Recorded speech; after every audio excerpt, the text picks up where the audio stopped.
How's it going, guys? I'm Cyrus, and welcome to the Darkness podcast. Today we have a really exciting adventure planned, and it's with one of our Discord members who is fantastic. He's been a huge resource for me when it comes to everything tech, but not only that, he's been a person that I've been able to lean on for advice, not only on the things that I'm doing for my stream as well as for my technology, but also on the server to be able to help some other people. But without further ado, I want to go ahead and introduce him and go ahead and take some time to tell us about yourself. And without further ado, here's Eccho. Hey, I'm Eccho. I stream on Twitch. It's Eccho_08. My Twitch is Eccho08. 2 C's. That's most of you already know that, but those who don't.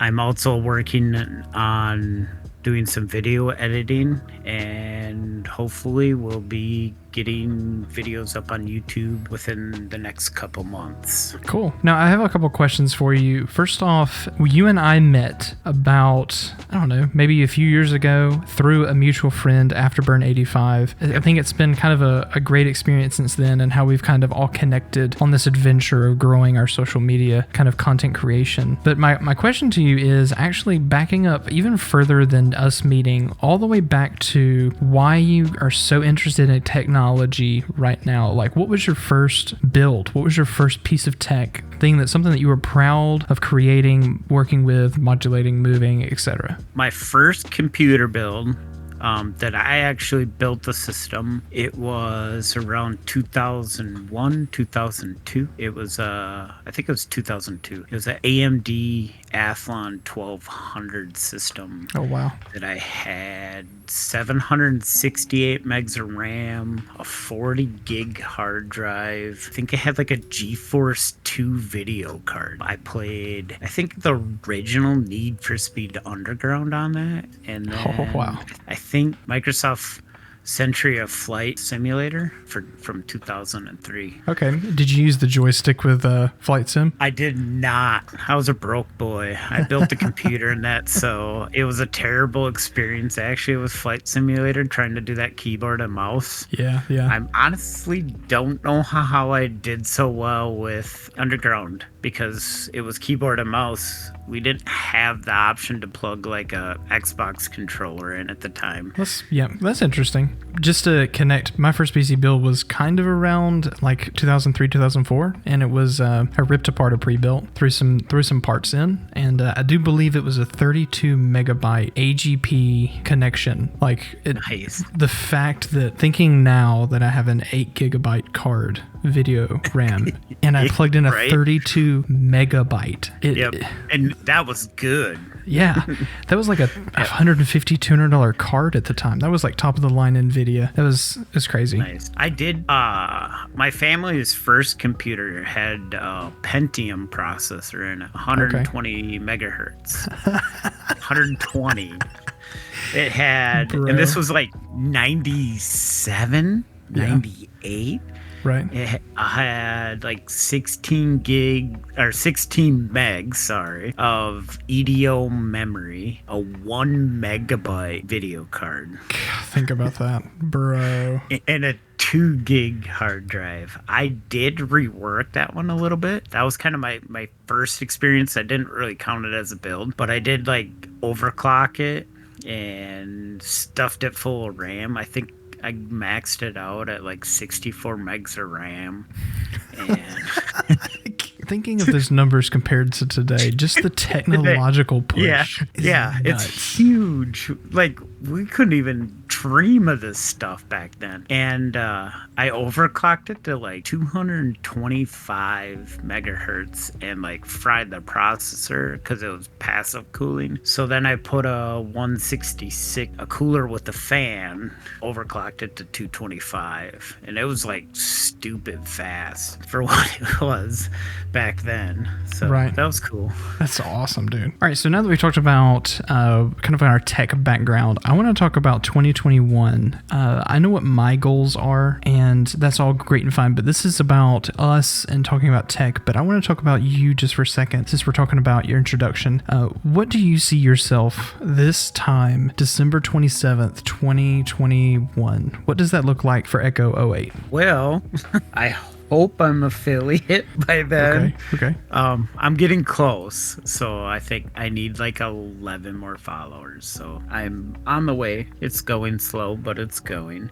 Okay. And hopefully I'm gaining on YouTube. I'm not going to try to set any goals of how many videos I want to get, but kind of have one. I at least want to get a couple out a month. But Okay. I'm not going to try to hold myself to that because I don't want to feel like I'm obligated to punch that out right now. I just kind of want to start getting videos up there. I do have one done. It's uploaded, but it's not public yet. I want to get like another one, which I'm going to try to work on this week, and then just slowly go there. I'm still learning the software. It was a full day, the first video, just editing. I haven't edited a video since I was in high school, and now I graduated in 2002. So wow. Big change in the stuff's software changed. as well. Yes. Yeah. I mean, we're using cameras with Firewire and stuff like that to upload the videos. It was a whole different... The software's changed. It does so much more. It went really well. My computer handles it. I mean, it's similar to yours, so Right, understandably so. So, it was just... And then I totally trashed the video in the middle of it, and I hadn't saved because no, man. Yeah, so I was all mad, and I had like 4 hours in at this point, and I'm like, this is gonna take forever, and it took me like maybe 40 minutes to get to the exact same point. So Yeah. It was like most of it was just learning the software, and I got a handle on the basics, so now I know what I'm doing a little bit. I'm not an expert by any means. Yeah, and everything just takes time. Eventually you'll get to that point where you're doing stuff and you're like, I've already done this 1,000 times, this kind of, and it just kind of comes naturally. It's just learning it. Yep. And I know, and this was a pretty simple video. It was basically just a time lapse. And my YouTube channel has nothing really to do with tech. It's automotive based, basically. ATVs, cars, and stuff like that. So. Right. Okay. A little bit different. Yeah, I'm kind of excited about it. Again, in the description of this podcast, you're going to have a link for all of his social media stuff to make sure you go check all his stuff out. Go support him, let him know, go drop him a sub, go drop him a follow, and check out his content. I'm really excited personally to see your growth because all of these people are having this conversation. If I want to start, I want to push, but I feel like you really have that drive, that goal, and I really see this year being a big year for you. It's come to this. I've been talking and planning and slowly getting equipment and to do these videos over the last 3 years, because buying GoPros and mounts and stuff, that's all expensive. Yeah, definitely. So it takes time. We've been working it up, getting some footage. So I have a bunch of trail ride footage that I got right now, and that's probably going to be my next video. I want to try to do some trail ride highlights and stuff like that. Okay. So, all right, I'm excited. Hopefully. I am too. It's been really fun to sit the last 8 months or so. Right. And watch your channel explode. I really appreciate that. It's yeah.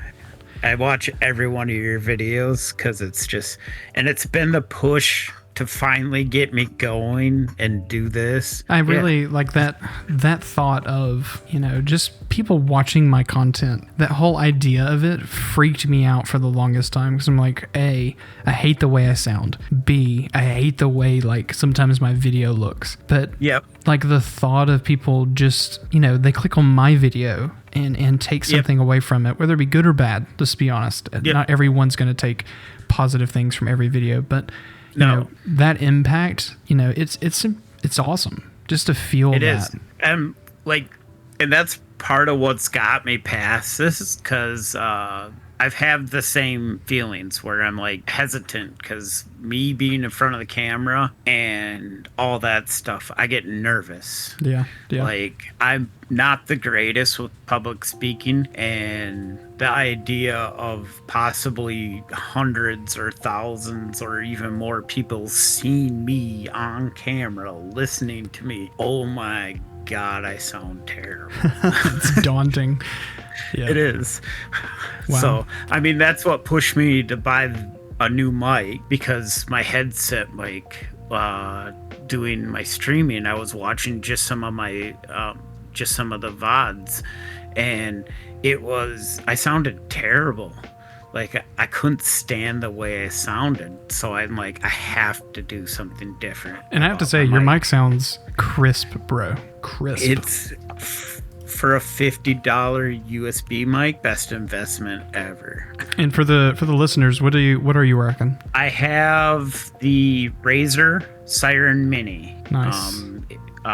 For a budget USB mic that sounds good. It's great. It doesn't have any software, but it's a beautiful mic for especially people just starting out streaming, or just want to get away from the headset mic. Right. Even my wife, I just ordered one for her because she wants to go to a normal mic, because headset mics are just kind of janky. Yeah, and sometimes it feels like I hate to say it, but almost like caging. It kind of like holds you into this, like, the mic's always there. You don't have a moment where you can push it away. You got to sneeze. Yeah. I do feel like it's kind of restricting, but also freeing as well, because you're not having to be tied to that microphone right there. You move it around. So there's benefits in other ways, but we'll actually be talking about microphones later in the podcast. It's one of our points, but I kind of want to jump into that content. We had a great introduction, but I want to talk about what our kind of what each of our points are today, and I want to go through them. I don't know how long this podcast will be. It could be an hour. It could be 20 minutes, even though we're literally passing around 15 or so by recording. I don't know what edited will look like, but anyway, so here's our talking points. We're going to be talking about the graphics card issues today with stock. What's the problem? Where are they at? What's holding things back? We're going to be talking about the new cards, what's been leaked, because I'm pretty sure within the last few days, they just leaked one more card that is beyond the idea of why we're even getting into this so far. Console, PS5, Xbox, Nintendo Switch. What are their issues? What are their stock problems? What's some leaks that we've had from that, especially from the Nintendo realm recently? We're going to talk about Elgato putting out a mic that revolutionizes audio for streamers. And then to close it out, the NVENC AMF debate from our perspectives. I'm an NVENC guy. Eccho is an AMF guy. And we're going to talk about the differences between the two. So I want to start with graphics cards, and let's talk about stock. I personally am really excited about what this year has brought. I think 2020 was a huge year for the consumer, not necessarily the company. However, I really think that the consumer was hurt because the company was expecting it to be such a big year, but not as big as it's been. And because of that, the issues hit. So I kind of want to turn the ball over to you for a second. Tell us about it. What do you think the problem is? Why are we December post 3 months of these cards launching, and we still have no way to reliably purchase aftermarket cards for these computers? We'll start with the big one, COVID. Everybody's sitting at home, working at home. There's more people than ever building or wanting high-end machines with good video cards. So that doesn't help. We also, this fall with the video cards, we've seen the biggest jump in performance in generations of video card in a very long time, probably 10, 12 years. It's just a huge jump in performance. That's the basics. Each manufacturer has their own individual issues. AMD is trying to split their 7 nanometer supplies across processors and video cards and consoles, and they're limited to how much they have. So that's, I think, what's hurting them the most. That's why we have console issues. That's why we can't find AMD processors anywhere, and we can't find the cards either. NVIDIA, their issues maybe are a little more self-induced, I think. Okay. So what was it, about beginning of November? the bombshell drop that Nvidia sold, what, $175 million worth of Yeah, that was a big number. RTX 3000 series cards, direct To cryptocurrency miners. Yeah, direct to them. Didn't even give it wasn't like they went to a store and gamers had a chance to get them. They went direct to the miners. So that's kind of a huge hit because that's a lot of cards. And then the other one that I don't think as many people are paying attention to, but it's one that I've caught since the beginning. Nvidia has claimed that the 8 nanometer wafers that they get from Samsung is limited and they can't get enough. And Samsung since the beginning has been saying we can make more than NVIDIA can take. Back and forth on that one. Well, it was like last week, maybe? That NVIDIA announced they signed a contract expansion with Samsung to get more of them. If Samsung couldn't supply it like NVIDIA was saying, how can they sign a contract expansion for more of them? That's what I get from it. I think there's a little bit, but either way, we just don't have these cards. Whether it's they just don't have enough to make it, or if they just haven't put the right things in motion to get the supply right. Yeah, and I think the person that hurts in all of this, the company made bukus of money, an inordinate amount of money off this launch because they made cards. Yep. Every card has sold, which means their expectations, nothing is sitting on a shelf. They are making money everywhere through the cryptocurrency, through gamers, through workstations, editors. They've made money, both companies, through consoles. Huge. I think money. There's another side of that is they know that the cards are that popular. They're going to sell no matter what. Exactly. So at that point, they're thinking, yes, they need to be motivated to put the cards out. But in some reasons, they're saying, well, it doesn't matter if I drop 10,000 units today or 1,000 units. They're going to sell, at least for the next few months. If they dropped a big shipment, and then things started sitting on the shelves, they should probably slow down. But I think part of it is that, yes, COVID, shipping, manufacturing, everything that comes... is messed. Yeah, everything that happened overseas that crapped on the economy as far as shipping and receiving really hurt the opportunity. But then it also makes you think, should they not have really rethought that? Why release a card that they can't continue to make? Why release cards in consoles that have been overhyped constantly that you still have issues buying? It's not as bad as the cards though. No, the consoles are getting there, and I think that's why we're seeing less of the AMD cards and processors, because that's what they're focusing on, is Sony and Xbox getting their consoles out right now. Right. Because that's a bigger contract for them than anything else. Don't want to upset those guys. So, in the consoles, performance-wise, are great. They have their own issues that I don't agree with, but performance-wise, they're awesome.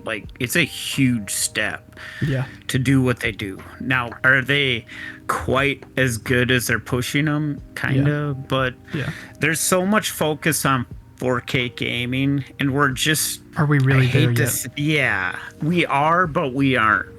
Yeah. We can run... well, I guess...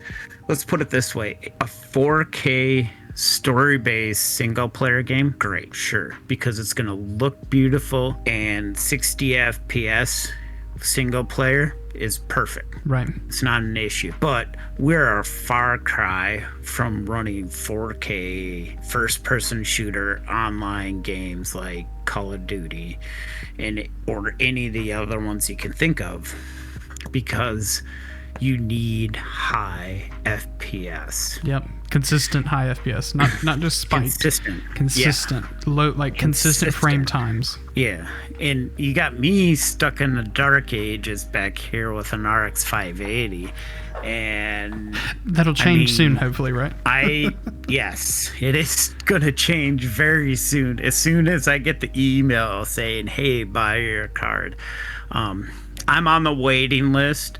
That's the other thing is sellers don't have a great way that they're doing this, or most sellers don't. And I think it could be handled a lot better, especially on online stores. So what EVGA is doing, and this is why I'm getting one of their cards, is they put you on a queue. So first person to go auto notify for these 3000 series cards, it'll it just goes in order. So you get your list and the name, and as they release them, they send you an email, and you got 8 hours to respond. So, and if you don't respond in the 8 hours, they just put it to the next guy in the line. Or girl. Next guy or girl. Oh, girl. Yeah. Sorry. No, I use it as a generic term. But it just goes to the next person in line. There you go. Which is the right way to do it. Yeah. I wish more would do it that way. Yeah. I think so. I wish all the manufacturers would do. It was actually a big deciding factor on what card I got is because of that. And because I didn't want to be the guy that spends 20 hours a day staring at stores and refreshing everything, trying to wait for a card to pop up. Right. Yeah, and that's I wish all would do. Imagine if they did that with the Founders Edition cards. It would change the game. It would. Yeah. I think everybody could learn from them right now. It does make a huge difference. Yeah, just for the average consumer who's not tanking and waiting and hoping. Yeah. So let's stay on graphics cards for a minute, and let's go to new card leaks. So I've read a couple things. We just had a new card drop, the 3060 Ti.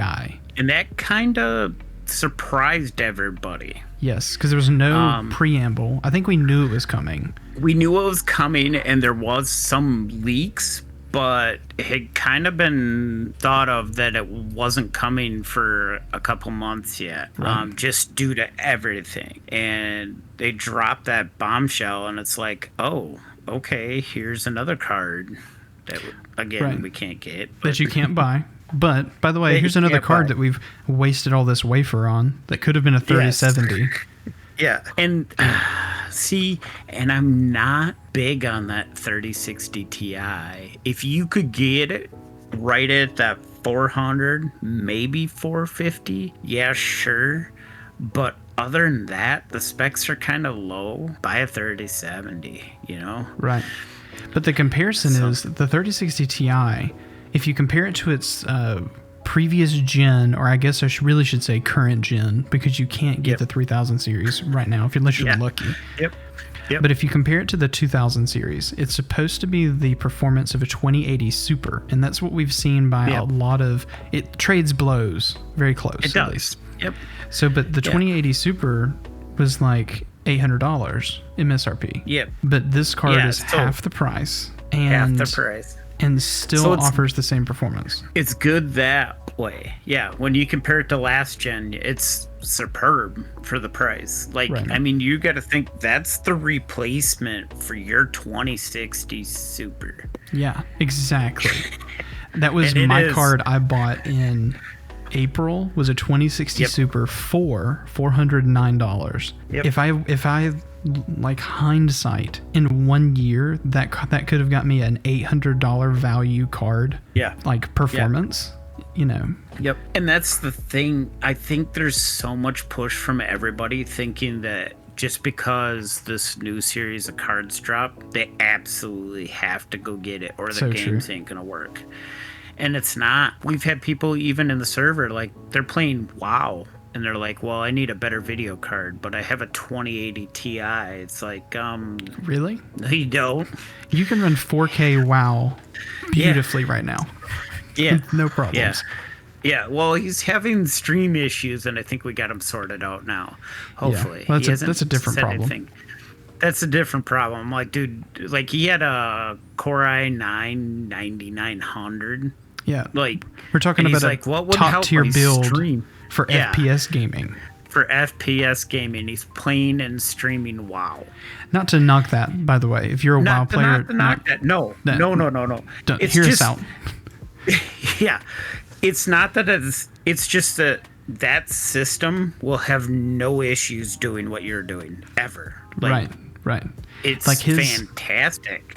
His $2,000 PC, depending on the other stuff, could play WoW at 1080p against a $400 PC with the same, minus the not resolution, but the frame rate, refresh rate issue. Yep. You could play 60 FPS on a $200 PC. Anything. Don't just think about upgrading your graphics card because it's new and beautiful. I have a 2060 Super. I play on a 1080p 144 hertz refresh. I have yet to see a need to upgrade. Except the fact that I want to go 1440p. And that's where I'm at too, is I'm going to make the jump and I'm going to go to 1440p, which I just got these monitors, but now my wife is, I want new monitors. It's a good way to say, here's some monitors, by the way. Yes. Well, and I asked her, I'm like, well, what do you think about taking mine? And I'll make the step up to 1440. Because when I bought mine, I couldn't touch what I wanted for 1440p monitors under 350 a piece. And now they're like, what, 200-ish? Yeah. Maybe a little more. They've dropped huge in price. Yeah, the last one on Newegg was $210, I think, 144 refresh, 1440p. And I paid that for these in May. Yeah. That's how much it's changed. I mean, if it was me, I would say toss her a 1440p and you both keep a 1080p as your second panel. That's just me, but... she's only got an RX 570. Yeah, toss her the 1080s. Yep. That's why. And I know I can't do it with my RX 580. She can't do it with her 570, but she loves her games. Yeah. She's having a blast on the computer. So good. I'm glad to hear that. Yeah. I think that's awesome. Okay, so the card that I'm really curious about is that I saw a quick... I don't know. I didn't watch the video, but I saw the thing. Maybe you know about it. RTX 4000 series. Have you seen this yet? I have not. Okay. Let me see if I can look it up really quick because I just. Okay. Yeah. I don't want to click on the link because I don't want the audio to come through.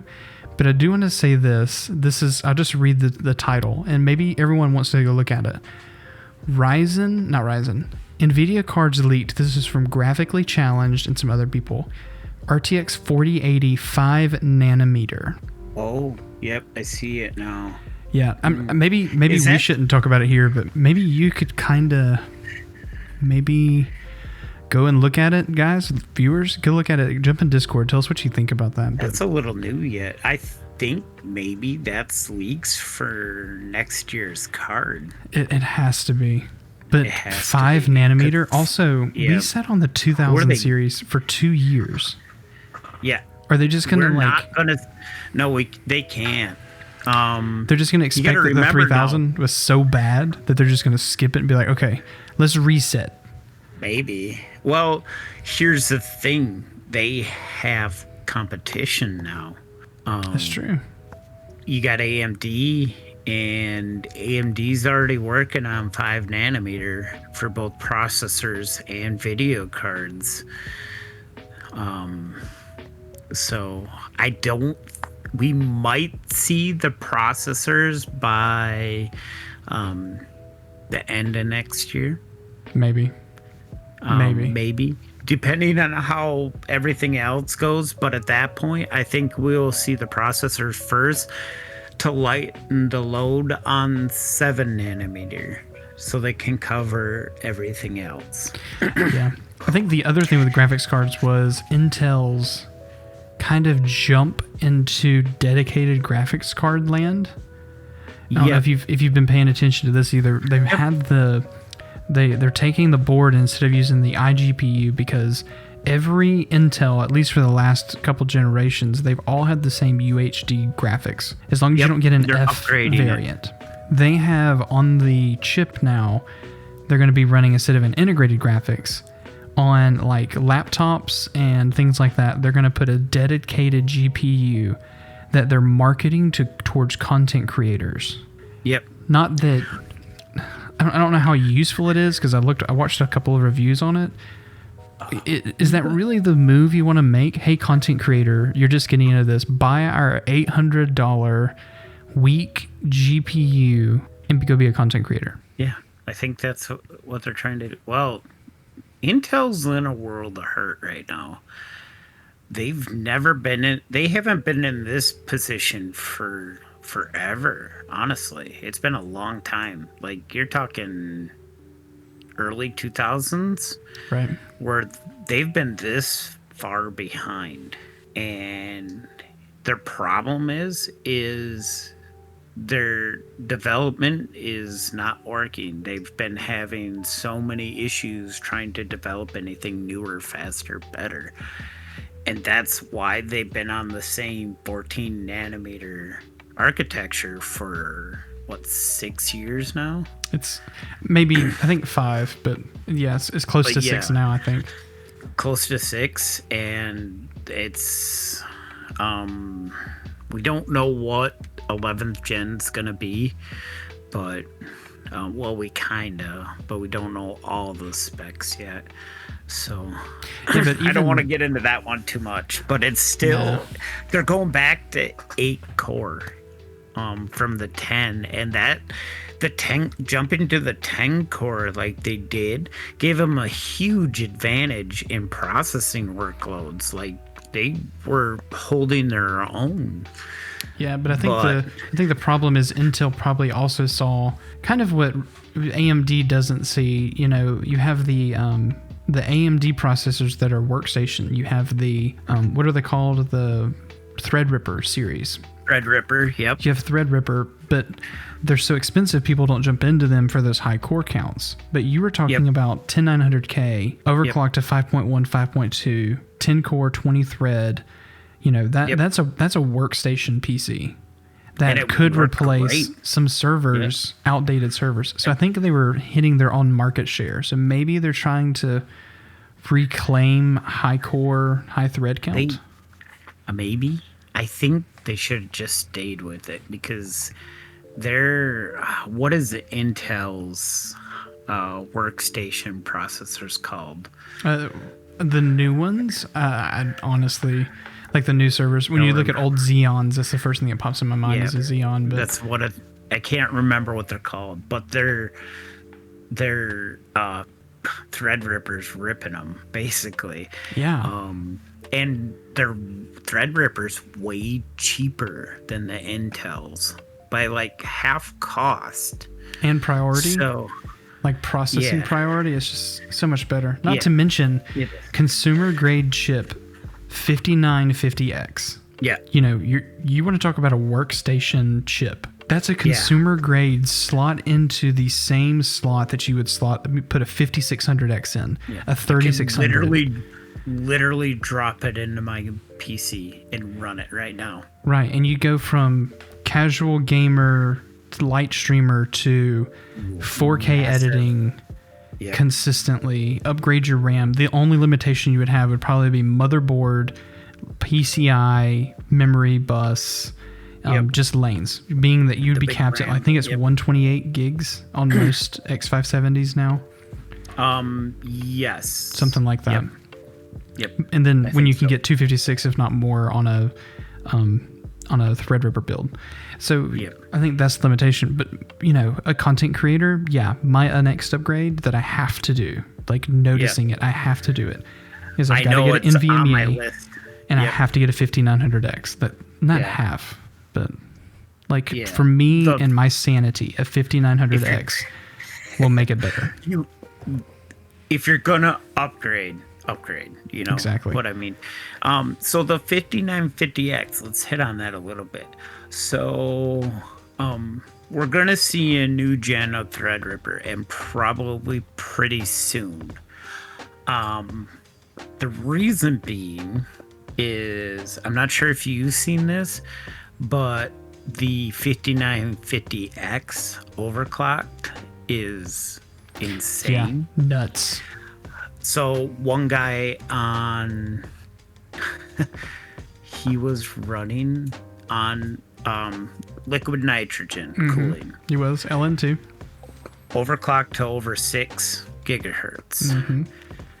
And it was doing the multi-core test on one of the workload ones. It wasn't Cinebench. I can't remember which benchmark. It did it faster than the 32-core 64-thread Threadripper. Yeah, from the previous gen. From the 3000 series. Yeah, 3980 or 3970, something like that. X80X. Something. Yeah. Did it faster than that with a 16-core 32-thread. That's how good these processors are. Exactly. It's and so we get into the processors with that a little bit. AMD's hitting the market. Like, they're hitting all the marketplaces. AMD is wanted everywhere. Laptops, desktops, gaming, self DIY computer builds. It's just wanted everywhere. So there's competition in the processor world. Ryzen has been slowly hitting every generation, getting better and better. And now we got AMD doing the same thing with video cards. They dropped the 57, 56, the 5000 series cards last year, basically. Yep, it was end of last year.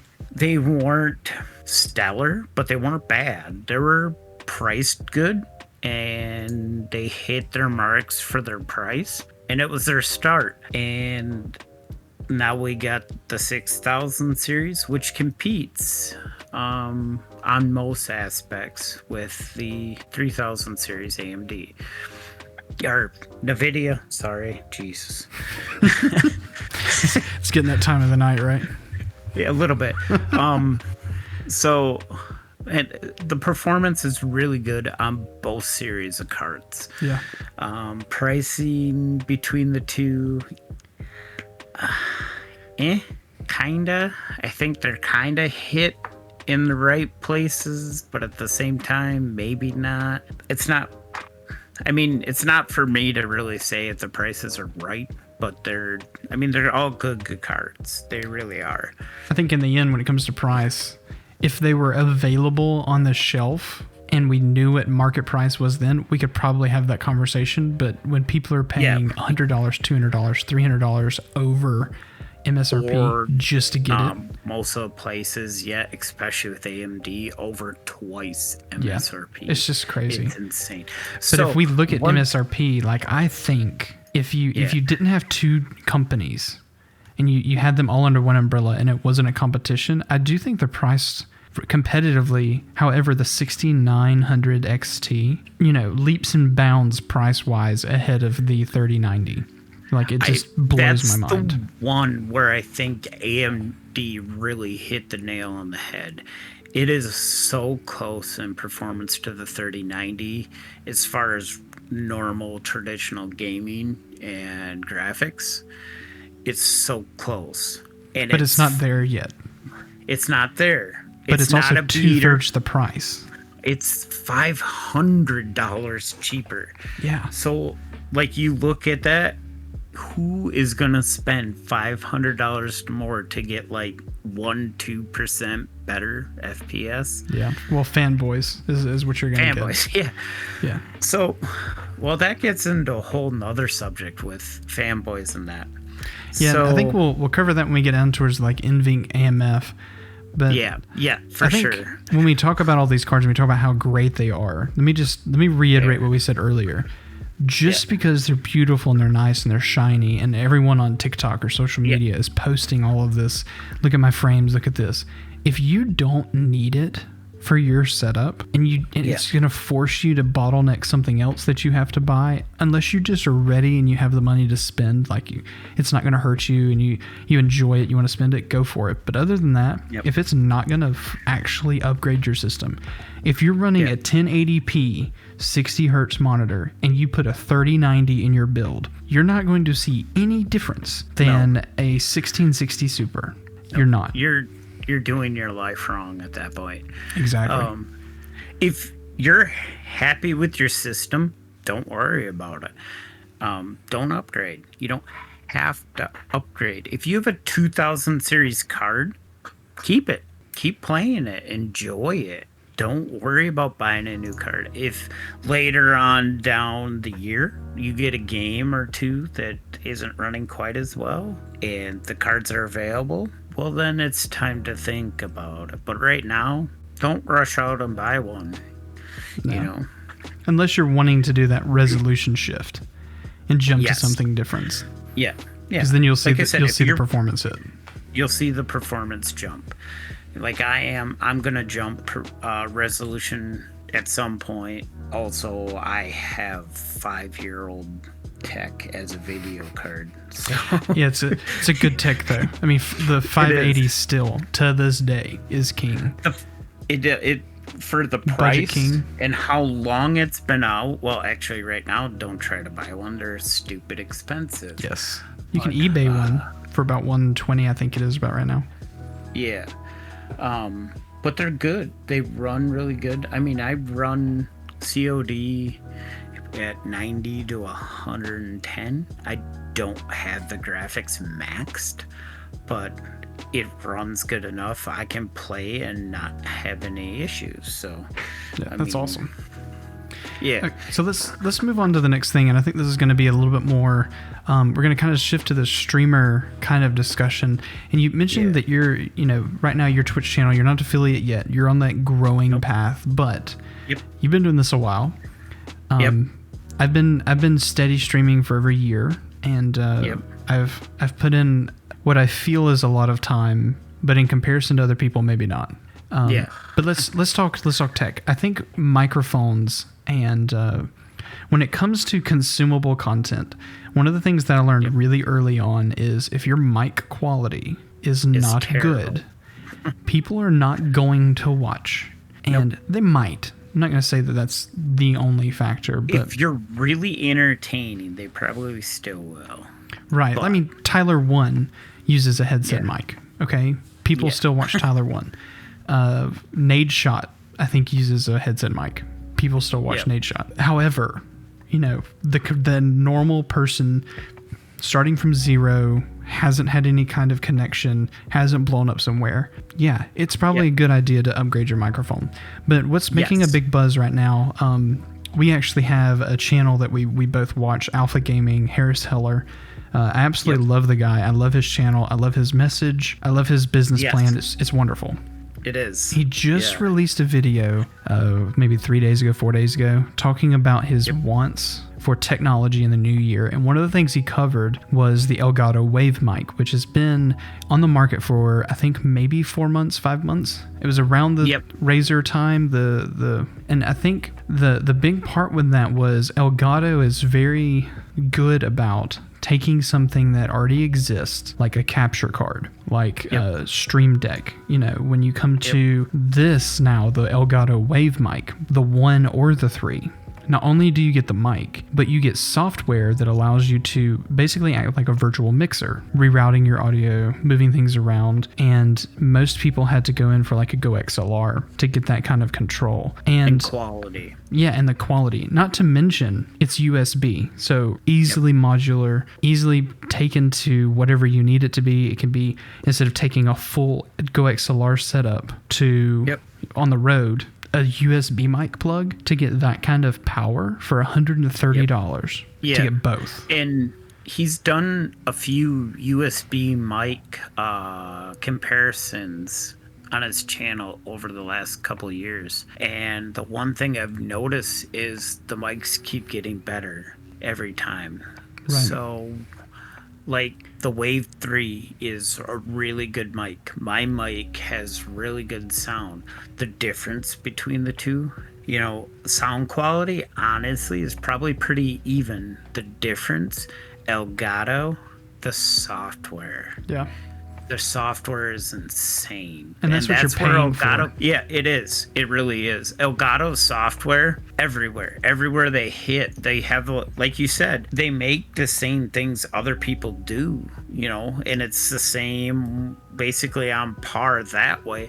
What makes Elgato so much better is their software is great and it's easy to use. That's really what does it. Like my Razer mic, no software at all. Except the regular Razer that you can do all the rest of the Razer stuff with. So you have No, it doesn't link to that at all? No, it doesn't. Wow. It's so weird. Like my headset and everything goes through that, but the mic doesn't go through that at all. So it just acts as a USB I find plug. really odd. Yeah, it's just a USB mic. You can, and I think Razer's doing that so people can use it with whatever software they want to use it with. Yeah. Instead of trying to force it to go through the Razer software and then Razer having to develop that software. Right. But that keeps the cost down. My mic is $50. The Elgato Wave 3 is what? $130. $130. The Wave 1 is $110. And it's $20 less, but the feature set that's different is... the Wave 3 is just way get it. nicer. Just go for the Wave 3. Don't. Yep. The Wave 1's great, but if $20 is the difference, save the 20. Like the feature set is so much better. Yeah, it is. So, like I said, the software is insane. Elgato's got that for sure. Right. The mic is cute. And I think we're just going to see more USB mics just because of Elgato and Razer. But I'm hoping more people follow suit in Elgato's footsteps and get some software out there. And I think that's the same thing that Harris Heller said is... the software is where it's coming, and everybody's going to be able to do the same thing that a Go LXR, right? That's how you say XLR, it. XLR. Man. Try to say it right. Yep. Anyway, the same thing that will do, but all on software. Exactly. Way cheaper, way easier. Yeah, so. And there is a free. I have a video that talks about Voice Meter with 2 E's. Yep. It's a virtual mixer as well. I use that because my microphone isn't even a Razer. It's a not German. It's a Chinese knockoff of a USB condenser. It's a Fifine. It's on all my videos under my budget streaming kit. Go check it out. But that's what I'm using to record right now. And I think even though you could go buy a $2,000 condenser microphone, a $400 Shure SM7B, which is so popular right now, or the new Shure, I can't remember it's the USB version, not the XLR version that the SM7B is, but the USB version of it that's 200 and something. You could buy those and then get it in front of you, and you know nothing about audio, and you do no research, and you don't EQ it, you don't take care of it, and it still sounds horrible. But you can take microphones that are the lower quality or price point, I guess you'd say, and EQ it to make it sound good. Yep. However, if we're talking, apples and oranges, obviously XLR is going to have superior dynamic levels. So yes, when you get more professional in that situation, I do recommend XLR. Being an audio person, that's literally my career is audio because I'm a music teacher, but it's so much better. But here's the thing. If you're going professional and you're streaming on Twitch, will you ever need to go that far? Exactly. Like, I understand there's other things that you do need to go that far. You need that sound quality where you need to spend that money to get that. But do you need it on a stream? Right. That's already over compressed. Yep. That's especially on Twitch. Like, you're really limited to what the quality you can stream on Twitch. Yeah, and that'll lead into the next point. But in that same case, you could spend, and I think this is a problem that a lot of people do. They think, if I have the technology, if I have this huge setup, it's beautiful, I have my own space, it's this great point, then I'll feel comfortable enough to start as a creator. And then they'll see that, they have to actually grind in a way or get freaky lucky. And then they get discouraged. Don't let the technology drive your growth if you're wanting to be a creator. I think I talked about that in my last podcast, but in this case, start doing it. My $50 Five Fine mic boom arm combo with whatever, a huge combo has done me great for a year. And I am where I am. And I haven't done anything except replace the pop filter. That's it. Yeah. With a $8 knockoff pop filter. And your mic always sounds awesome. Like your sound through it on your streams, everything. And that's part of what led me to get a microphone because I talked to you about it and I'm like, I sound terrible on my streams. I gotta do something. And I still don't like the way I sound. But I bet it's better. It's a clearer sound. It's crisper. Yeah. So I like it that way. I'm still trying to get used to mic monitoring. I've been doing that. Are you doing it? Are you listening to yourself? Yes, always. Good. I just have it set in Windows, so no matter what, when I have my headset on, I'm listening to myself talk. Right. So I get used to it. And it's helped me on my stream. As weird as it sounds, to listen to yourself when you're on stream helps you on your stream. You're also making sure that you're talking clearly, which I have a bit of a problem with. I have a bit of a speech issue. I'll stutter a little bit and things get garbled a little bit. So it's something I really watch. Not a lot of people know that, but...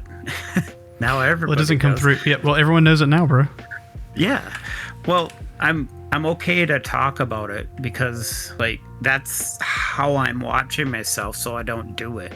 Because a lot of times, before I started doing this, to limit myself, I just limited what I talked about in some aspects. So, and now with mic monitoring, I listen to myself and make sure I'm talking clearly.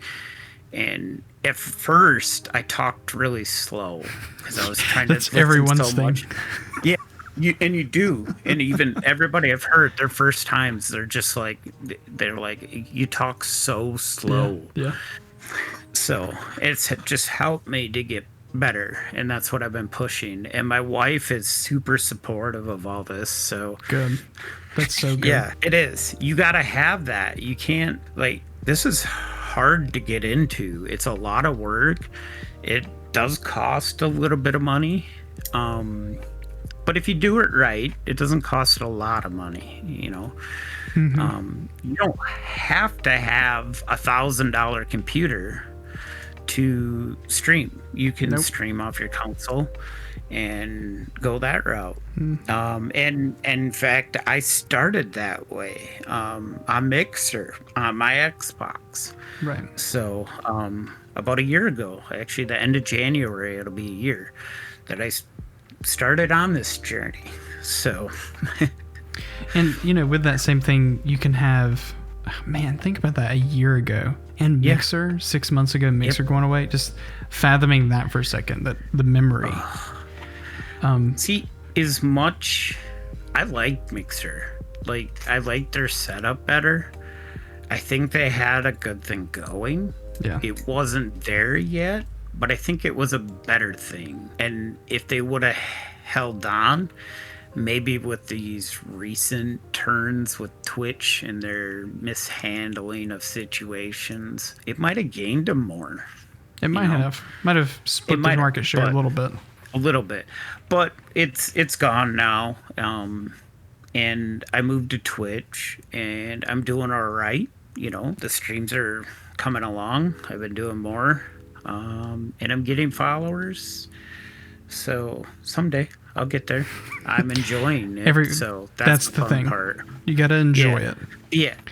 And I think going back to where I was going with that, when you said somebody can start with their console, most people already have some console and they want to get into gaming, and people tell them you got to get a PC. But just as much as you can with your control or your PC, you can plug in an external mic, and you can plug in a USB webcam and do essentially the same thing a PC player does without you could invest $100 in a webcam and a microphone and then go at it. Yeah, Have and go fun. subscribe to a service like Lightstream, which I'll do a video on here in a couple weeks, but like subscribe to a video service called Lightstream that you stream from your console to, and they actually add overlays that you've already preset in another browser, and then they send the signal to Twitch, and it's viewable on any platform like mobile or anything like that. So you get this professional feel from your console, and it's like $8 a month. That's not bad, dude. So that's pretty nuts. The opportunity for streamers, I think, is so much easier just, hardware wise now. And I think that's why it's so oversaturated. But let's stay on that same point. PC streaming, let's get to our last kind of set. And I think this is kind of leading to that point of, should I go AMD? Should I go NVIDIA? And is there a reason why I, as a streamer, because that's kind of what our content goes around here, as a streamer, am I going to be hurt if the 6800 XT comes out and I buy that for $750 compared to the 3080? What, as a streamer, am I going to have horrible streams? Is that going to hinder my growth, etc.? Kind of want to get into the nitty gritty of it, but not too long. But tell me what your thoughts are there. Have you used NVENC? If not, tell us about your AMF experience, quality, etc. I have not used NVENC. And currently, like I said, I have a AMD RX 580 video card. So I'm using the encoder on that, the AMF encoder. And it works. I'm having very few issues. Actually, I was scared to use it for a while, and you're the one that talked me into trying it and see what happened in it. Greatly improved my stream quality. It works pretty good. So, like, at the same point, I'm going, well, why do I need NVENC? But then you get to the point of why I chose a 3080 as my video card that I'm going to get. I'm going to NVIDIA. And a lot of it is because of NVENC and the software NVIDIA has for streaming, because NVIDIA is definitely winning right there, right now.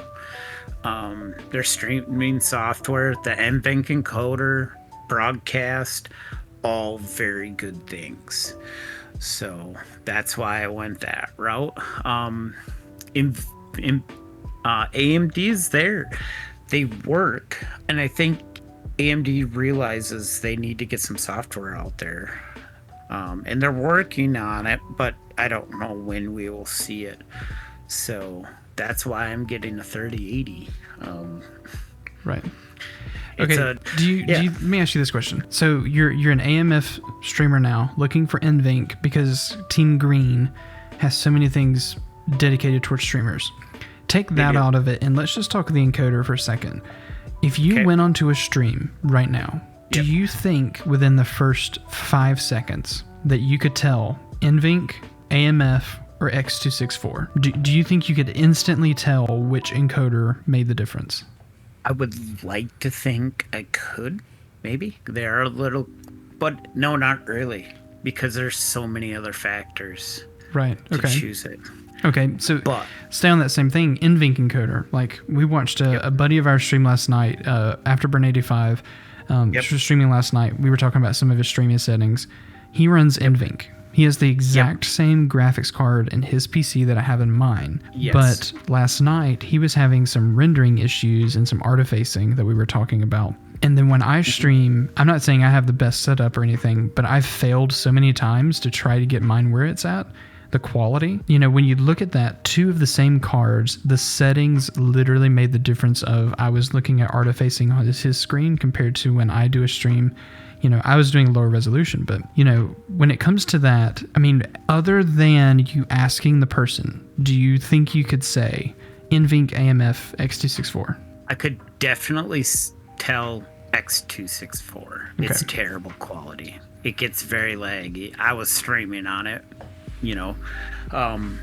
And if you're intense gaming, it would get laggy. on the stream, just from the computer side. You weren't missing, you weren't dropping frames you're sending out or anything, but the stream could get very laggy. So there's that. Now I watch my videos a little bit here and there just to see what the quality is like, and I'm running 1080 30 FPS on the AMF, and it looks pretty good. I don't know if I could tell the difference at that point, Right. Because at least not on Twitch. I don't think we could. Okay, and yeah, I think that's kind of where I'm moving, because not that everyone has Twitch, because we also have Facebook Gaming as well as YouTube and some other platforms, Periscope, and even TikTok now. People are streaming TikTok. But, when it comes to that capped 6K bit rate, 8K partner rate, are we really telling the difference? And so from my perspective, here's what I would say. I don't care what graphics card you have. If you have a graphics card that has a hardware encoder, use it. Don't let the point of, I don't have NVENC and I'm not going to use it, so I'm going to use X264 and tank my CPU usage, unless you just have some fantastic 3950X. But if you have that, hopefully you're not running a 1650. Yeah, no. So hopefully you have a card that is comparable. But when it comes to that point, because X264 can be good with the right processor, but can you really tell the difference on 6K bit rate? I don't think you can. I really don't think you can. Yeah, you can't. Like X264, maybe if you're running a huge processor, it wouldn't be such a big deal. Like if you're running like a 12-core processor, probably isn't a big deal at that point. So then it would run smoother. So but like on YouTube, I don't know about Facebook. I've watched some Facebook gaming stuff because one of the guys I used to follow on Mixer, he went to Facebook gaming, so I've watched some of that, and it seems pretty decent. I don't know what their bit rate is, their limit is. I really don't know either. I don't think I've looked at that. I haven't either, because I just won't do it on I don't like the interface for Facebook gaming. It's too much like the rest of Facebook, where it's randomized. Yeah. It's not like where you have your people you're following and that's the people you're going to see first. It's just, hey, this person's streaming. Watch this. Yeah. Now, part of the other reason I wanted NVENC is I am doing YouTube, and live videos probably will happen. So it was something I wanted to make sure that, hey, I can do this and have great quality on there. As far as Twitch, like I said, my RX 580 is doing just fine doing my stream. I'm getting good quality. I have a really good wireless router. I'm hardwired to it, but I have the Netgear XR 700 or whatever it is. Yep. Yes. So like my stream, my computer's good. Like I have the same processor as you. I only got 16 gigs RAM right now, but it plays and it does what I want. So it's pretty good. Well, that's good. I think I would, if it was me, I would wrap it up by saying, real world case. For a little bit of time, I owned a 562 gigabyte that I picked up off of a person here in this Discord. And I did a 2PC stream setup over NDI. And I actually archived that stream because I wanted to see the difference from that to another one. And I still streamed, I think, 720p 60. And I compared it to my next stream that I did 720p 60. And then I did 900p 60. And kind of looked at the quality. And I couldn't tell, other than if I was really taking the time to pause it and look for artifacing. In live content, I would never know the difference unless I paused to look. And the 900p weirdly had less quality than 720p 60. And other than the fact that it was a bitrate problem, but I think that's a sweet spot. 720p 60, 4500 bitrate max, if 6000 if you want to push it, if you get transcoding. I think that that's the sweet spot for people who are FPS players, playing games, wanting to get good quality, but also have high frame rate for people to see. Yeah. I think that's the place to go. It is. I mean, I've been running 1080 30 FPS, and I'm not doing first person shooters on stream yet. I don't think I've Modern Warfare at all. Like, I've played it, but I don't think I've streamed it. Right. So I've saved that more as just a fun time game with all of you guys. Yeah. Well, I think depending on the game, I think 1080 30 is perfect for something like like something that's a slow Satisfactory space game. Yeah, Satisfactory, Arc. Yep. Games like that's not supposed to be fast movement unless you're in PvP, but I think I'm gonna try to bump to. I want to try to do a stream. I haven't done it, and I know Twitch doesn't fully let you stream at it, but I want to do 1080 60 and see if it makes a difference at 6,000 bitrate. I've only been running 4,500. So you should probably run 6,000 if you're doing 1080 30 if you have the bitrate.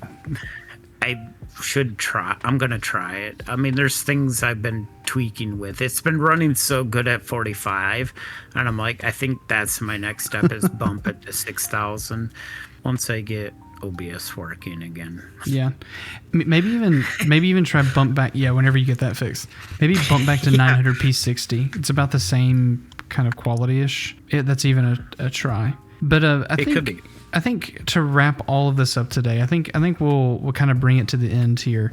I think what I want to convey to you from the tech side, from me, and then I'll give my final thoughts and I'll let Eccho give his. I think my final thoughts is that what we've been what we've been talking about this entire time is, when it comes to technology, it's beautiful, it's great. I love watching these videos, Linus Tech Tips, Jay's 2 Cents, Gamers Nexus, Paul's Hardware, all these people who throw this stuff out, and they review it, we look at it, we think it's great, we need it now, upgrade our system. What do you do with the old hardware? And I'm really been thinking about that now that I'm getting into kind of flipping PCs on the side.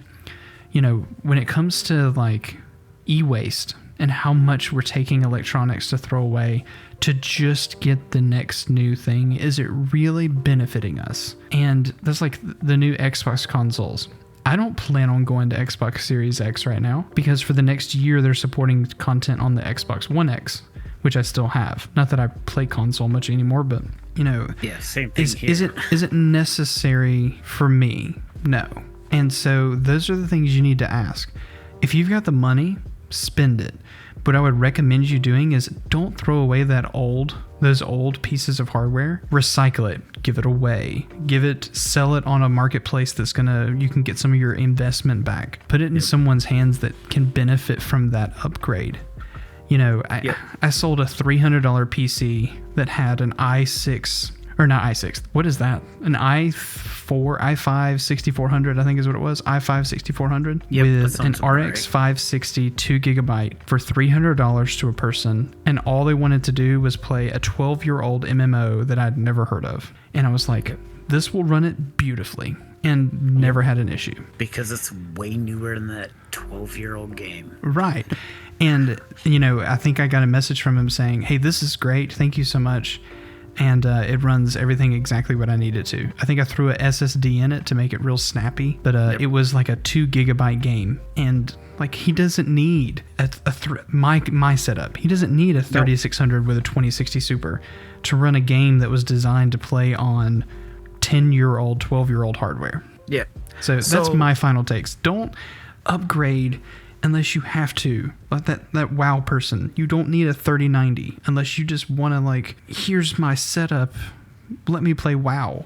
You don't need that. So my final take is the same. Like, don't upgrade and you have to. So now, from what I've talked about on that, I don't really need to upgrade yet, but I'm close. Like, there's some game I want to be able to run my games maxed out even at 1080, and some of them I can't do that right now. So that's part of the reason I want to upgrade. The other reason is my daughter's into gaming. She has her own PC. She is currently running onboard Vega 3 graphics. Joy. Yes, she needs a video card. Hey, it plays Minecraft beautifully. Awesome. which is mainly what she plays. So she just got a new computer case for it. So she's super excited because she was in my 12-year-old computer case from my last build. That's awesome. Like you said, reuse what you can. Like Exactly. I tried to keep costs down. So for Christmas, she's been begging for a new case. She's looked at a few. She's seen some videos, and she got the Lian Li Land Cool 215, and she loves It's a it. beautiful case. It is, especially for the cost. Like with two 200 millimeter fans and a 120 in the back, for an entry level system or a mid level system, you might have to add like one more fan maybe, and it's perfect. Yeah. You know, so it's stupid cheap, really good airflow, looks awesome, easy to work in. The wire management in it is really good. Whole different subject. So anyway, Yeah. part of the reason why I'm upgrading is to upgrade her at the same point. So it'll get her so she can play all the same games I'm currently playing, a little turned down like I am, but Right. she can do it and she'll be happy. It gives her an opportunity. Not to mention the other side of that where you get a 3080. Yes. Yep. Exactly. I get to do all the cool things, you know? Yeah. And, you know, and I've talked to my wife about if she wants to upgrade her computer at all. And the only thing she's really looking at is monitors and RAM. Is she kind of on edge with RAM? Because the same reasons we have with like Call of Duty and stuff where we're running 90%. Kind of get into that point close. Yeah, I feel that. But yeah. All right, well, cool. That's- So I think we'll wrap it up there. Unless you have anything else to say, final thoughts, anything? No, I'm good. Okay, so I think we'll wrap it up there, guys. I just want to say, I hope you enjoyed this episode. Eccho is someone that I really respect, and I'm so glad that he took his time out of his day. We've been recording. I don't know again what the timer is going to be, but an hour and 23 minutes is what we've been connected so far. And I just want to thank you for giving me your time today and just sharing your insight, your thought, your expertise. And I'm glad we actually got to sit down and do this, like, because our schedules don't line up that often. So yeah, and Eccho works kind of second shift-ish.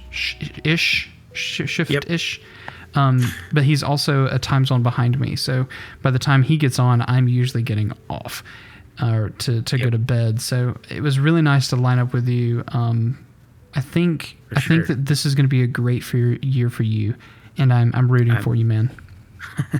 I hope so. I'm working hard at it. So Good. just keep doing what I'm doing. Like I said, I'm on the Discord almost every day and just working slowly at it. Yep. Hopefully.